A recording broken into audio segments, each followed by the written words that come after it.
you? How's life? Life's good. Yeah, Sick. good. I'm happy. I used to listen to one of your songs, literally, was it like a few years ago? The Soundwave one, Never Say Die. Never Say Die, yeah. It's one of my favourite songs. I used to listen to it all the time. Thank you. It's alright. Glad. I love the beat on it because I'm like a really big fan of like production in tracks, and I think that was sick. Yeah, Soundwave's like a magician. Yeah. He's Amazing. He's so good. Yeah. He's a cool dude. When did you start? Did you start making music before the acting? Yeah. I started making music when I was at school, Mm-hmm. and it was just basically to just get rid of some energy that I needed to get rid of. I used to like write songs for other people to sing at school, and then I'd like try and convince them to sing it. There's this one girl that I worked with a lot in particular, and I kept like telling her what to do. I was like, no, you got to sing like this. It goes this, it goes this. It's like da da da, not da da da. And she'd be like, you sing it. She's like, you sound like you can at least hold a note. Yeah. Like when you sing, you're singing to me, telling me what to do. So why don't you Try it. sing your own songs? If they're so personal, don't get other people to sing. So that's kind of how. How old were you at this point? Like high I was school? like 14. Oh, okay. 13, 14. What kind of songs were you writing at 14? Like really melodramatic, like neo soul was basically what I was doing. It was Really? like, yeah. Because all I was listening to was like Music Soul Child and like Bilal, Yeah. Erica, Jill Scott. So I was just basically copying. Replicating them? Yeah, Amy Winehouse. It was just like whatever like emotions or like whatever content, whatever the concept of a song was, I would just be like, well, what's my version of that? So I'd like sing all these like love songs. I'd never been in love. And then I'm like, Just making it adults, up. yeah, adults would be like, this is very like grown up and very advanced, like, and I'd be like, oh yeah, like you must really know what it feels like to be in love. Like, no. I always think this, I always question, like, you know, when young artists have all these stories about like really deep love stories, and I'm like, did this actually happen? Because you were only like 17, or did he just take inspiration from? I feel like I feel like any artist, their first material, for the most part, is just like, it's just what you hear. You're fed into, like, the artists you listen to feed into what you say. True. Music Soul Child is one of my favorites. Same. Love is my favorite, and Sunny. Sunny is my favorite, and Love. It's Sunny as well. Call it Sunny. What's the in the brackets? It's No, Sunny it is, bracket. It's just friends. Just friends. This but one. like different people call it different things. I just think it's like it's interesting. Yeah. What people call it, because that was like one of the first songs I ever learned how Really? to sing. I love that song so much. See, where I'm from, like near Norwich originally, so like countryside, but we didn't really have. Well, I didn't listen to that type of music, so I sort of caught up when I'm in my 20s. But I heard, I think it was Wale remixed, or he took the sample from the chorus of the Music Soul Child Sunny song. So I heard Wale's song first, and then I went back and listened to Music Soul Child. That's how I discovered like most soul. Like most of the soul music I listened to was like from samples. Yeah. It was I'd look for it after I heard like a sample I liked. Yeah. And I'd be like, oh, this guy's cool. What's this? Or this woman's cool. Like, what else has she done? Minnie Riperton. Like, I found out about Minnie Riperton from samples. Yeah. I'm the same. I think I discovered Joe from a Drake song. Drake sampled a Joe song. Yeah. And then I went back and listened to it. Erykah Badu was. Do you remember the movie Brown Sugar? Iconic. Do movie. I remember the movie Brown Sugar? Come on. Yeah. I love Brown Sugar. I love that film. It's one of my favorite films. Is it? And also that song, the Mos Def song, Brown Sugar. Yeah. Is it brackets fine? I think Is that so. one? I remember it from the soundtrack, and there's loads of different versions. Yeah. Probably shouldn't do that. Copyright. Yeah, I love that soundtrack. It's Yeah. amazing. It was Erykah Badu, Love of My Life. You Yeah. stop singing. Why am I singing people's songs that we Do can't a clear? snippet. I love Erykah Badu. Who else? Lauryn Hill. All of these. Miseducation is another one that was like very influential to me at a certain point. Yeah. So did that sort of shape how you started writing then, and Does it still influence you now when you create music, or is it a different type of sound? I think maybe it's just like I still listen to it. Like I still listen to the same things that I listened to when I was a kid, but I think that the difference is now is that those songs have become so much a part of my life that like I don't really need to reference back to them specifically. Yeah. But I would imagine that every song I've ever heard and liked has in some way like fed into what I write myself. Like it's been inspired by or like influenced by everything. I suppose as you get older or as you progress as an artist, you kind of form your own sound as well, or you go from your own experiences and kind of. That's like the only way I know how to write is like to just be really, literally just say what my head is doing. Like I just say what's on my mind. Yeah. Like I'm not very good at sort of, I'm really bad at pretending that I feel a way. I just I just get blocked. I can't go any further. Like I'll start writing, someone can be like, oh, maybe I want to write a song about this. And then I start and I'm just like, not feeling it. I don't actually feel like this. Yeah. So why am I saying it? Yeah, it's true. So when you were living in Bristol before you came to London, was your music different? Like, was it a different sound? Did you work with sort of different people from around that area? Or was there people in London that you were already sort of working with before you came? Before I moved here, I was working with people in London, but I think and of course I like work with loads of people in Bristol. I was in a band like from when I was about 14 to about 16. Was you? Yeah. What kind of music? I say it's a band, but it was just like two of us, and then we had like a band that we like did shows with. It was like very, I don't know, it was like experimental, like neo soul. Okay. We released a few songs. Are they still online now? Yeah, I'm not gonna say what they're called. People can find them. Go and find it. I'm pretty sure it's listed like somebody played one of the songs recently, and I was like, "How did you find that?" And they're like, "It's on your Wikipedia." It's like I didn't add that. Oh gosh. I should start like deleting things from my Wikipedia. I mean, it's good memories. Nah, it's not really. Or not so good memories. Not that good. But yeah. So it probably did sound different, but I think that was probably more to do with what I was listening to and like what I was ingesting in and like excited about at that particular time, rather than like geographical or geographic influence or whatever. You know, like I never really did the like trip hop thing. Yeah. Sort of the Bristol sound. What's the Bristol sound? I don't know. I think it's a lie. I don't really know. I don't think the Bristol sound is a lie, but I feel like, I don't know. I feel like I've got this thing where I'm like, there must be loads of people in Bristol, and I only speak in terms of Bristol because it's where I'm from, that like make things that are Massive Attack or Tricky or whatever. And like those people are great, and I love to listen to them, but I was never interested in making that kind of music. And there must be loads and loads of like amazing singer-songwriters in Bristol. That are like, I don't sound like Bristol at all. I just sound like me. Yeah, just sound like your own person. Yeah.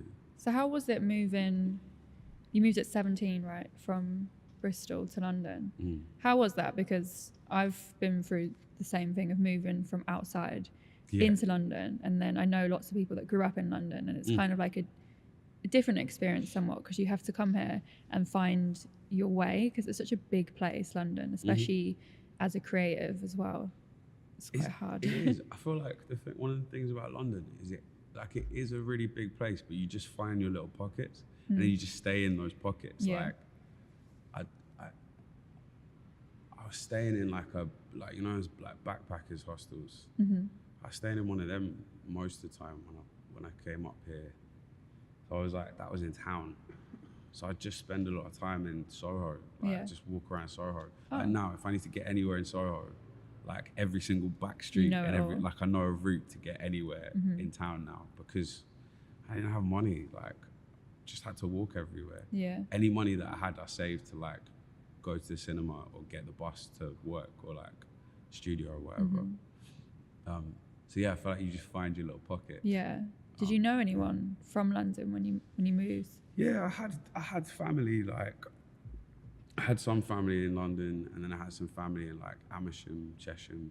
Well, I've got some family now that are in like Chesham, Amersham sort of area. But I just needed to just do my own thing. I had people that looked out for me when I was here, which is good. Yeah. But like my friends that are my friends now are pretty much like the first people that I met. Yeah, I'm the here, same. you know? Kind of just like latch on to them. Yeah. Go through a similar new experience. friends. Yeah, literally. When did you start acting then, or was it just something that you was good at? It was acting that facilitated me moving here. Okay. Because I had a job in Bristol, and I was going to college. But then I'd like audition for a show when I was at high school, secondary school, and I didn't get a part in it. But the casting director was like, "Oh, I think that you'd be quite good at this," and I was sort of interested, but sort of not. Yeah. And I was doing like a film course in college, and I kind of decided I wanted to be like a writer director. Yeah. And she was like, the best place, the best film school you could ever go to is just being on a set. So that was kind of like the beginning. And then I got cast in a film called Adulthood. I remember Adulthood. When I was 16. Was you, what character did you play then? I played the little brother of Noel Clarke's character. So I remember, actually I do remember. Aggie guy. I remember Omen. this. Because I remember when Kidulthood came out, Yeah. when I was really young, and then I think Adulthood, I must have been sort of 15, 16, going to the cinema in Norwich to watch Adulthood. It's a good movie. It is a good, yeah, it is. I remember, for me, it was such a surreal thing, because I remember when the film came out, and I was like too young to watch it, and it was like this thing that was like, everyone had to see it. Yeah.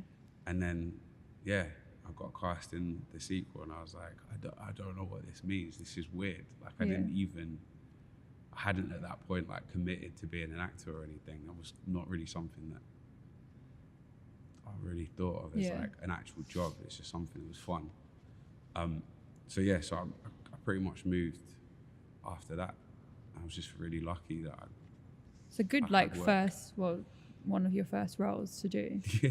It's a big movie. Yeah. It was like I got cast. They made like a pilot for the film. Yeah. So they shot a scene, and it was like probably 6 months to a year before I heard anything after that. So I just thought it was gone, and like they cast someone else. I just assumed they had. Yeah. And and then that just changed my life. Yeah. But I had been like coming up to London with my manager for music stuff and doing sessions, seeing what I sounded like, trying to work out what my sound was. Yeah. Sang in like an American accent You for were quite a long time. Yeah. Sanging. It sounded like I said sanging. It did. I sang. I sung. I singed. I Not sang. Sang? Sang. That feels so Bristol. Sang. I sang. I sung. Sung. I'm confused now. I used to sing in an American accent, and then I was just like started listening to like Lily Allen and yeah, because I would say Amy Winehouse. when you sing, I hear a British accent now. Anyway. Yeah. I do. Like, I don't think I've ever. There's a few things that are available that people can hear me sing. This like weird American transatlantic accent. But one of them was like a song that I did for the Adulthood soundtrack, which I didn't write. It was like Plan B wrote it, but he wanted me to sing how he wanted me to sing. So I was like, okay. Just go along with it. But I feel like he was actually, after I did that, he was one of the people that was like, hey, you should sing how you speak. Like, be yourself. So yeah. It's weird because when you sing, it literally sounds exactly the same as your talking voice. Whereas there's some people, they sing and when they talk and it's completely different. Yeah. Because some, like, what's a good example? Like Billie Eilish, for example. She's got like this very, very soft voice. And when she talks, it's like, obviously not whispering. Yeah.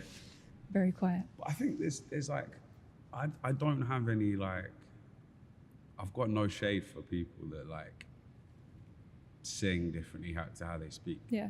Because I think maybe it's like that their singing voice is like a side of them that they don't get to like exercise a lot. Mm-hmm. So it could be like, that's like their inner voice, or like that's what they actually sound like. Yeah. But I think for me, because I write so specifically, or just at least so like personally, it feels weird to me to sing it in somebody else's voice. Yeah. Like, because it is your voice, then you're talking on your experiences and your feelings. So I think I kind of write how I talk as well. Like I write lyrics how I speak. yeah. That was a really poorly constructed sentence to say that. I write lyrics how I speak. I write lyrics how I speak. I write lyrics in the way that I speak. And that's probably why they kind of sound the same. Yeah. After adulthood then, what happened? Carried on with music, more acting. What did happen after adulthood? It's a blur. It's all just a blur. What happened after adulthood was I turned 18 and just went on a bit of a mad one. Yeah, as you do. For a couple of years. I was working, like I acted in things, this like things that I enjoyed. Where did you work? What, as in like when I was in Bristol? No, when you moved to London, like how did you make money? I could from acting. Oh really? I had like a really good run. Oh, that's good. I was really lucky. I would get pretty much every audition I went for. I think there's like one job I didn't get, just for that little window of time. Yeah. So yeah, I literally would like finish a job and I'd start a new one. Sometimes like a week later, sometimes a couple weeks later. So the more of them and it was like, they weren't particularly well paid. Yeah. Acting jobs, because I was like young. Starting out. Yeah, but they were enough to keep me here. Mm-hmm. And yeah, but I really miss my job. And in fact, I miss my job sometimes. I'm really lucky to be like, to have my job this is my job. Yeah. Like making music's my job, acting's my job. But I really love working in Virgin Megastore. I think I can say Megastore because it doesn't exist anymore. I remember them. It's not a JD competition. Virgin Megastore. Yeah. I remember them back in the day. It was such a good job because you're just like sitting amongst. I spent my whole day like working around like films and music and I was working in the stock room for like the first bit, so I could just you could listen to whatever you want. You take a few phone calls, tell people what's coming out. You get like first dibs on all the new releases.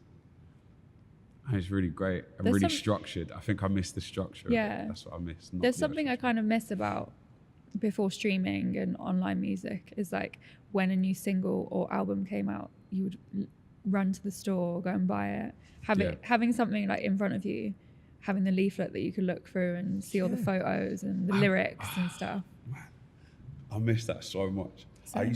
I used to read, like you're saying, you just like study those inlays. Yeah. Like I knew every producer that produced every album that I listened to. I knew who the mix engineer was. I knew all that stuff. Mm-hmm. And now it's just like you can find it, but you have to. You've got to really look for it. But I think we've become lazy as music listeners. Yeah. You don't need to be like a detective anymore. Yeah. Like it used to. I feel like it used to be. You'd go on little pathways. Mm-hmm. Do you know what I mean? Like you'd find something you loved, and then you'd be like, I wonder. Like a really good example for me would be like, my mum played a lot of Erykah Badu, and I really liked it. And then I asked for my own copy, got my own copy of the album, rinsed it. Yeah. This is like early days with like dial-up internet. Oh, I remember I found out about like Questlove. was like, Questlove's in the Roots, and you find out about the Roots, and you'd be like, there's Soulquarians, there's like Questlove and D'Angelo, Bilal, Talib Kweli, like you find all of these people, and then I found out about Kanye from Talib Kweli, and then you know, it's like it's like a journey. And that's kind of gone a little bit now, because I feel like for a bit it was great, because you have like Spotify or whatever, or Apple, would like tell you, oh, if you like this, you recommended might like artists, the recommended artists. But now I feel like it's a little bit, it can be a bit skewed sometimes, because there's so much. It's overwhelming, because I really love albums, so I'm like, I love listening to like a body of work, and then I'll be like, oh, what else have they done? So I'll go back and listen to it.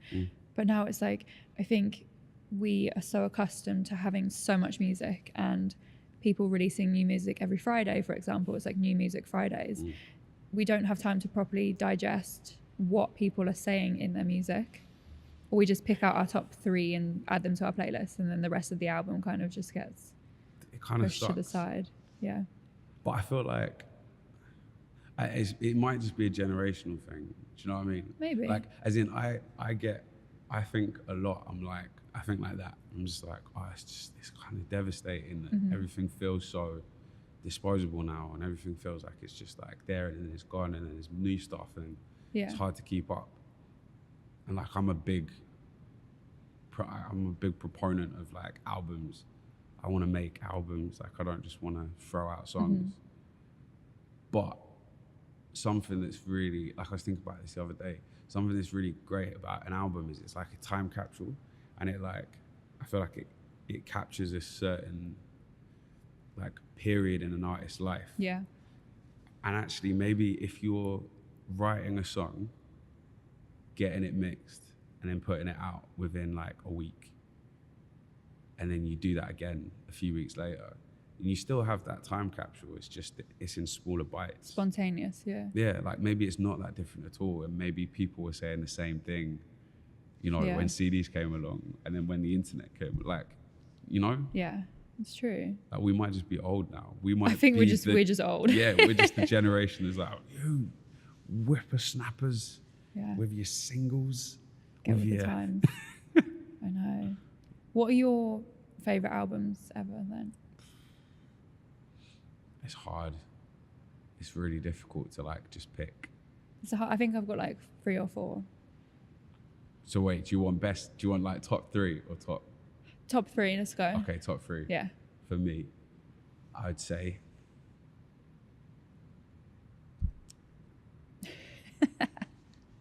Miseducation of Lauryn Hill is one of them. That's 3. Yeah.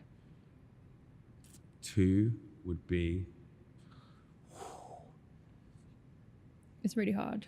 It's really hard.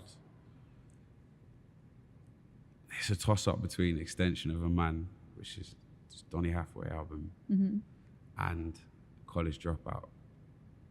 I love College Dropout. I do. Like, I think as well, context, like, what that album meant to me when it came out is, like, it doesn't matter if Kanye made better albums since. Like, that was the period of time for you, Yeah, I think that's probably the most important album in my life. Like, I might not be making at least the kind of music that I make now if it wasn't for that album. Yeah. It changed everything. So yeah, that's probably my 3. But then I'd put like, there's so many Stardust, Bowie. There's a lot. I could keep for different going. reasons. Yeah. I think Kanye, My Beautiful Dark Twisted Fantasy, is one of my favorites ever. Just because I'm a big fan of like the whole package. So when he released that short movie that went with it, oh yeah, I remember I just started. I just started uni. I was kind of like sat in my uni dorm, and it came out, and I was like, I've never seen anything like this before. And he kind of started that trend of visual movies to accompany like a piece of work, and I just think that whole album's amazing. Did you ever see, I think it was called like We Used to Be a Fairy Tale? It was like Spike Jonze directed it. I haven't seen it. Probably should. If you can find it, it's really good. It's like it came out at the same time as 808s and Heartbreaks, and it was like this. It's like it got a little puppet in it. Does it? And I it's need to go like- and watch it. Like Kanye like vomits up the puppet, and then it's got a samurai sword, and it like it's weird, but it's great. I agree. Like those little visual companions were so good. Do you know who was before their time? Wu-Tang Clan used to make the best videos. They had Gravel Pit, which is like 7 or 8 minutes long. But wait, What? it's true. Okay. I agree with that statement. But have you ever seen the video for, I think it's for Triumph? And at the time, it was the most expensive video ever made. Was it was it? like $1 million or something, or maybe like $5 million. But if you watch it, it's like $5 million in 1995. Yeah, so now it looks like... It's like the CGI, it's like, it's a bit like Method Man jumps out of a building and there's like a helicopter above his head and he's just like, and the acting's so bad in it. It's so funny looking honestly, back. check it out. It's one of the worst music videos ever made, but at the time, At the time, it was just probably like, iconic. and they just like shamelessly it's like explosions everywhere. They're riding CGI motorcycles down the street, which you don't even need to. Yeah. You could just shoot that with that amount of millions. You could have just shot them. 5 million for going a down the music street. video. Yeah. But I agree. Yeah. I they do were- think like what in 20 years time are we going to look back on things like music videos or like Game of Thrones, for example, and think, oh, the graphics look bad? Because Yeah, of course. I don't know how though, because they look so good right now. I feel like there's a difference though between like good. I always feel like good graphics or like good visual effects are always the ones that are like a little bit restrained. Yeah. Like Jurassic Park, in my opinion, I mean Jurassic Park's my favorite film, so I'm biased, but like The original one. yeah. Okay. it still looks amazing. And I think it's just because like they just used it at the right time. It wasn't just like, oh, let's just throw people in this like huge CGI environment just because we can. Yeah. Like I think that Thrones will probably, again, I guess I'm biased in a way, but sort of not, because I didn't write the show or direct the shows. But like, I feel like we shot so much of that on real locations that I think it will stand up, because you can feel when something's real. Yeah. Do you know what I mean? The dragons might look a bit weird. I think they look amazing now. They look but real like, though. Yeah. It's just good, like good. Technology. Yeah. People. I feel like that's true of anything though. It's like things only date when you're trying to show off about like where you are. Like I feel like with music as well, you can really tell when like people are just trying to jump onto whatever's good now, whatever's big now, because those songs tend to not really last. Yeah. Whereas when people are just trying to make something good because they believe in it, Yeah. and because they're like, no, this is how it's supposed to be, I feel like it kind of speaks for itself. Yeah. Because there's some music that ages really badly. That would be, if you played it in a club at the time, it would go off, everyone would know the music, sing along, and then 3 or 4 years later, you play it and everyone's just like, I'm over it, stop Have playing you it. listened to Lean Back recently? What, the Fat Joe one? Yeah. Yeah. I still like it though. It's a good song, but like, I remember how that song used to make me feel, like that production. I was just like, this is incredible. This is unlike anything. Yeah. Now I'm like, some of these sounds are like a bit mad, and they're very much Yeah. of their time. Because you remember Lil Jon, and he used to have what was his type of Crunk. music? Crunk. Yeah. And now I can't listen to it, but at the time it was massive. It's a really fun exercise to go back and listen to songs that you thought were like Really good the at the biggest time. bangers at the time, and now you're like, the song is still there and it's still like a fun song, still a good song or whatever, Yeah. but some of the sounds like, If you go to a student night though, if they played Lean Back, it still goes off. that's like the nostalgia thing. That's like, They have like a set of songs, I think, the DJs, and they're like, yep, these are all the ones we need to play. yeah. Look, I love like a little 2004 DJ set as much as anybody. Yeah. It's good. It takes me back. I know. That sounds I'm so the same. old. I've got like T-Pain Takes me and back to 2004. I know. Yeah. Bartender. That's a banger. Like, if I hear that in the club, I'm gonna get excited. So when you started Game of Thrones then 2012, I want to say. Yeah. So it's been, what, 8 years nearly of your life. Yeah. 8 years of my life. And now it's over. How was it? What? Just, How like, was the... When you... Because you didn't come in until, what, season 3? Season 3. Mm. So did you watch it before you got cast then? Like, were you a fan? I did, but I feel like the only reason I watched it was because like 2 of my friends were in it. Mm-hmm. I watched the first series because like a good friend of mine, and still a good friend of mine, was in the like 2 episodes of the first season. Mm-hmm. And I just really got into it, and I was like, oh, that's just fun. And then my housemate at the time got cast in the second series. Oh, really? So I was like, okay, I could keep watching. I've got to keep Yeah. watching this. And then the following year, You're like, oh, I might was as well in it try. well. So I definitely watched it, and I thought it was great, but it didn't feel like a thing that everybody was watching then. Yeah, I think when did I start? I started at the end of season 3 because I remember what happened was That I came into it. Yeah, you It's came very into it, common, and a lot of people. I know, and then I Yeah. was like, probably should watch it now. Yeah. It was the episode with is it wildfire on the Oh, sea yeah. with all the green stuff, Mm. and everyone just like died. And I think a few people started watching it and they were like tweeting about it, and I was like, oh, what's this show? Mm. So then I went back and watched the first 3 seasons, and then since then obviously watched it since. But then I think it's really in the past like 3 or so years everyone seems to just... I think as well because we had there was like a year off, Mm-hmm. and that like gave people enough time to catch up. Yeah. But also like gave people enough time to get wound up. Mm-hmm. Like, it's been 4 years since my first album. This is like on a different level, obviously, but like it's been 4 years, and like I feel like the longer I leave it, the more wound up people are getting, which is good in a way. Yeah, suspense. But it also leaves quite high expectations. Yeah.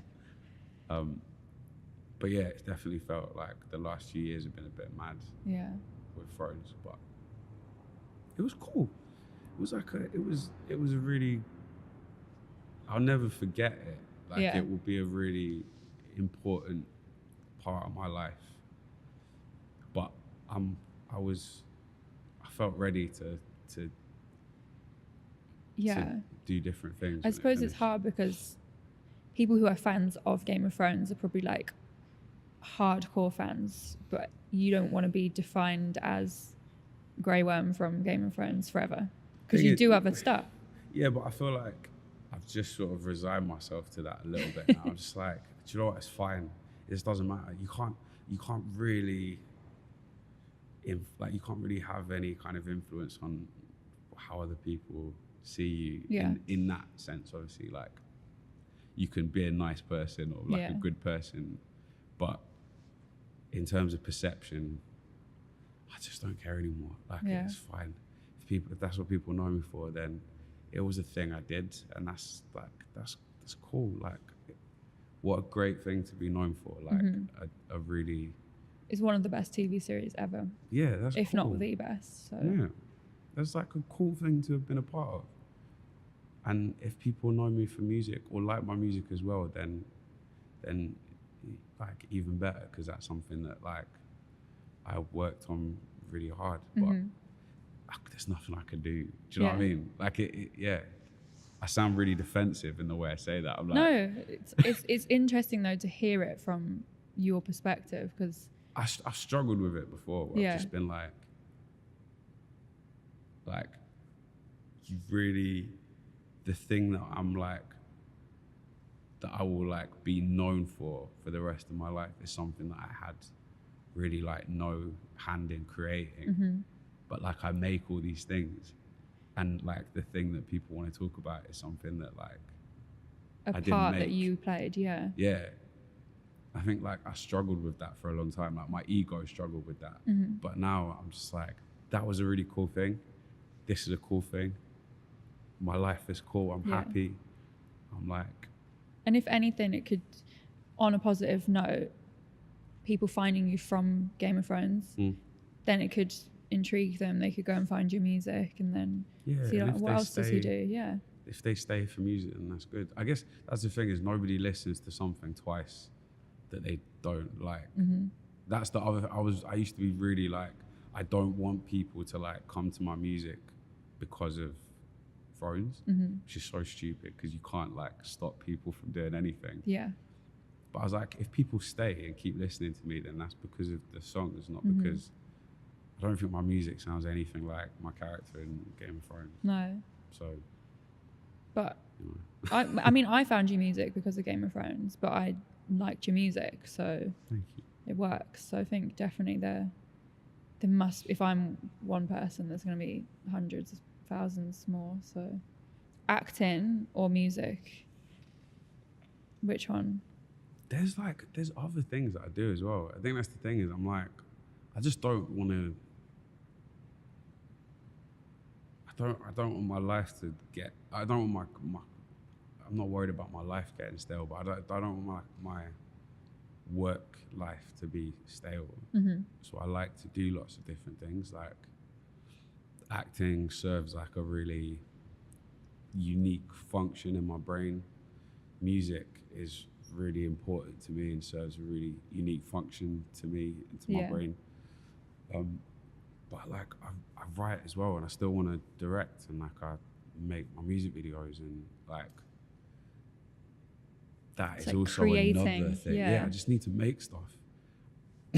I like recently had this thing of like, somebody asked me like, why do you make things?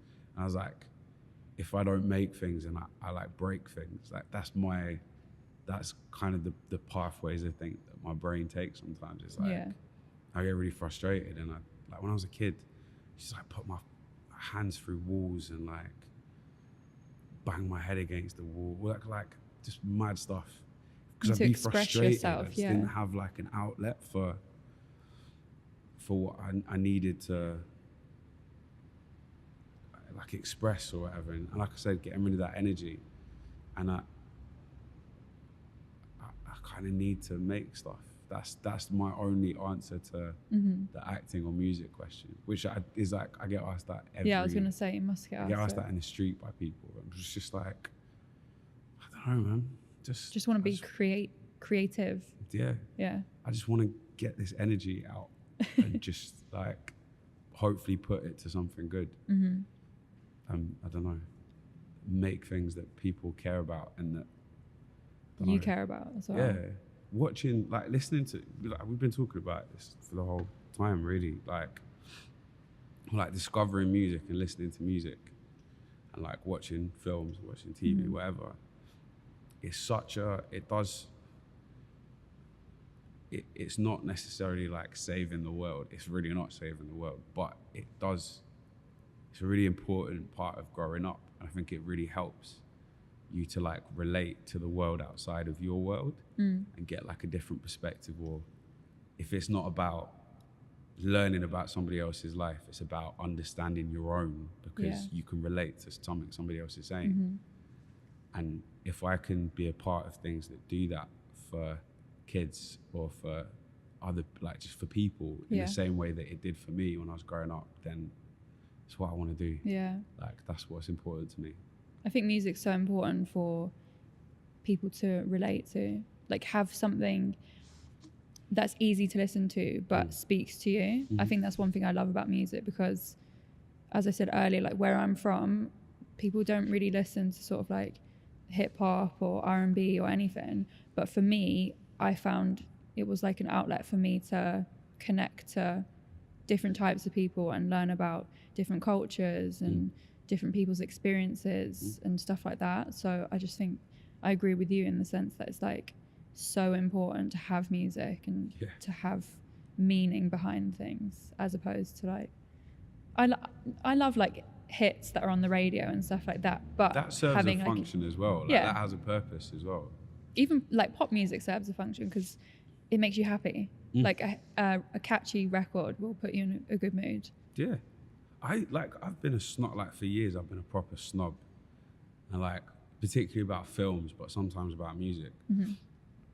And actually, yeah, starting to see that sometimes you just need to be taken away from your own brain. Like the music that I write, I just like to say what's on my mind, Mm-hmm. and it's sometimes it's probably quite like triggering for people or quite difficult. I don't know. I do know. And like, I think that does have its purpose. Yeah. That's like the understood bit. But sometimes people they just want to feel okay. Like they just want to listen to something that isn't their life so that they have an escape from it. Mm-hmm. And that's really important. I've just decided I'm not going to call anything anymore. Mm-hmm. Like I'm just not going to say anything. Yeah.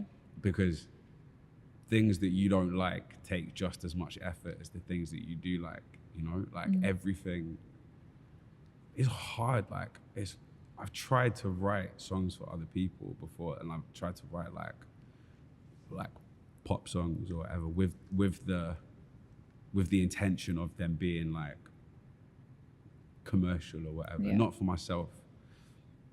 It's hard. Those songs are harder to write than the ones that are just like about. It's like comedy, like writing comedy, for instance. Yeah. It's so much harder than writing drama, but it's like seen as more disposable. And I think it's kind of the same thing with anything creative. Like it's really difficult to make something for a lot of people. It's probably difficult to make a hit record because if everyone could write a hit record, then all songs would be hits. And everyone would be rich. And everyone would be singing. And everybody, of course. But it's just be like, I don't know. I decided I'm just going to be like, it wasn't for me. Yeah. You tried. Than it's bad. Yeah, exactly. Someone's going to love that, and that's good. Mm-hmm. So going forward then, like, new music is coming. Yeah. I feel like. Yeah, it is. I can finally say that with like confidence. Yeah, exactly. Yeah. So have you got a plan? It's 2020. Mm-hmm. 2020 plan. Yeah. Is it an album, mixtape, singles? There's an album. There's my manager's over here, and he's like looking at me like, don't say too much. Just careful, because I have overpromised, I think, in the past and not met deadlines. But beginning of the year, I've shot a video already for this album, so that means that it's happening. It's happening. Yeah. So the video will be out in the first month of the year. January. Excellent. I could say January. Yeah. The first song from the album. Time in the Tree's already out, but like, there's first a song piece of new music. Yeah, exactly. It's exciting. I love music videos, so I do. I want to know, like, as a creative, obviously you make the song. Mm-hmm. How important is the video to a song? I used to be like, well, you have to have a video for every song. Mm-hmm. And now I'm starting to realize it's very expensive. Yeah. Music videos are really We're not expensive. Beyonce. Yeah, exactly. But I think it's like, I've never understood, like, when you hear this like amazing song and then you watch the video and you're like, this is dry, or like it doesn't match. Like, I kind of feel this way about artwork as well. It's like, if you're gonna write music and you're gonna put it out, then you want to make sure that like the video and the artwork and your live show all tell the same story. Yeah. Like, there's no point in putting all of the effort into one thing and then like kind of dropping the ball elsewhere. Yeah. So I just need to admit, like, or just need to accept that I'm a control freak, and I am, and I'm just like, same. I always have been with like videos and stuff. I'm like, I want this video has to articulate the same thing the song articulates, otherwise I failed.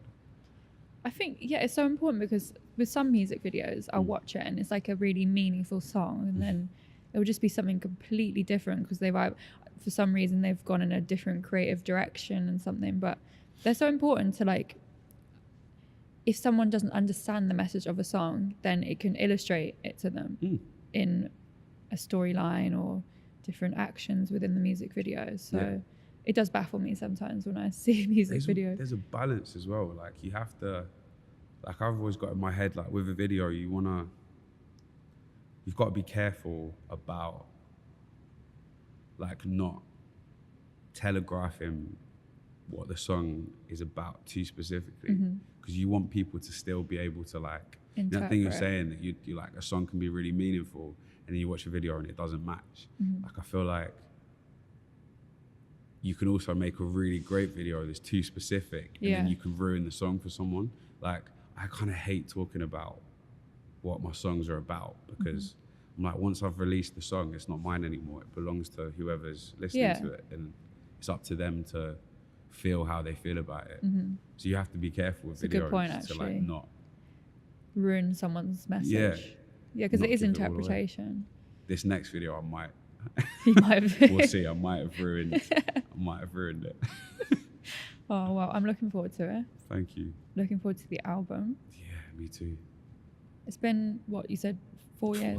Well, it's been like 3 years. I put out like an EP of new music the same year as I put my first album out, and I'm still really proud of it. In my head, it's like a little mini album. Yeah. But yeah, first full album in 4 years. Amazing. No pressure. Excited. No pressure then. I kind of don't feel pressure anymore because I love it. Like, it's a really nice feeling when you like something enough that you're like, look, if people don't take to it, then at least I feel like I said what I needed to say and what I wanted to do. So I'm proud of it. Yeah. I love it. That's good. I want to hear it. I'm excited to hear it. But yeah, thank you very much, talking with me about sea monkeys and music. Furbies. Love a Furby. You know they brought them out again like a few years ago, but nobody really cared. No one cares. Tamagotchis, they were the ones. I love Tamagotchis. I had a Pikachu one. It lived for like 2 days. I hate you. Why did you want the Pikachu one? I really wanted a Pikachu Tamagotchi. I had Pokemon. Yeah, the Game Boy. How mad is that? You'd be like, I want a Pikachu Tamagotchi, but I have Pokemon, the game. The game. Where you raise a Pikachu. It was more like it was your pet. Do you know what I mean? Pokemon was my favourite. So. But yeah, thank you so much for joining me. And this has been In the Duffle Bag podcast. See you guys next time. Bye-bye.